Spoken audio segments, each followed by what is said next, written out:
In one of the most intense escalations in the ongoing Russia-Ukraine war, Russian forces launched a massive overnight and daytime drone assault targeting multiple Ukrainian regions, including Kyiv, Odessa, and several other population centers. And according to Ukrainian officials, around 800 drones were deployed in what President Volodymyr Zelensky described as one of the longest and most extensive attacks since the war began nearly 4 years ago.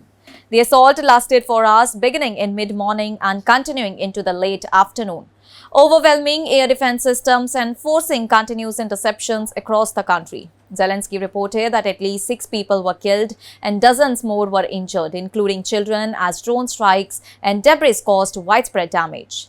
In the Riven region west of Kyiv, 3 fatalities were confirmed after a drone strike hit civilian areas. And in the capital Kyiv, air defense systems intercepted multiple drones with debris falling in districts such as Oblonsky, though no casualties were reported there. Mayor Vitaly confirmed that the emergency services were deployed across the affected zones, while explosions were heard throughout the city during the attacks. Ukrainian authorities stated that Russia's apparent objective was to overwhelm and exhaust Ukraine's air defense capabilities. Zelensky warned that the drone barrage could be followed by additional cruise or ballistic missile strikes, underscoring the sustained threat faced by civilian infrastructure and energy systems.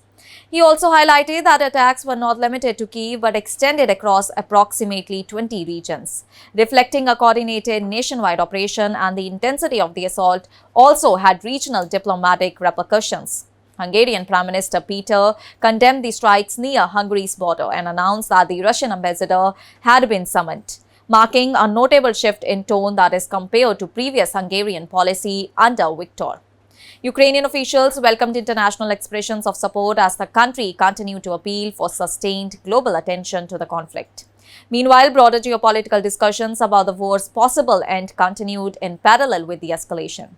US President Donald Trump stated that he believed a resolution to the war could be approaching, while Russia's President Vladimir Putin also suggested that the conflict may be nearing its conclusion.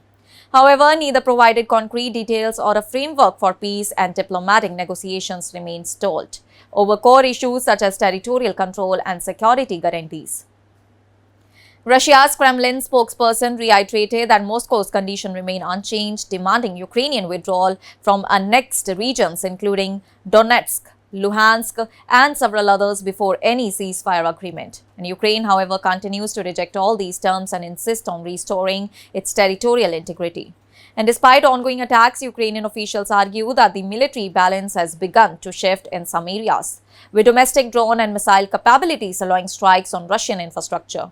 And at the same time, Russian defense officials claim to have intercepted hundreds of Ukrainian drones over Russia's territory and the Black Sea region. Military analysts cited by the Institute for the Study of War suggest that Russia's recent offensives have slowed significantly, with limited territorial gains and heavy losses, while Ukrainian defensive lines remains largely intact and in some areas increasingly active.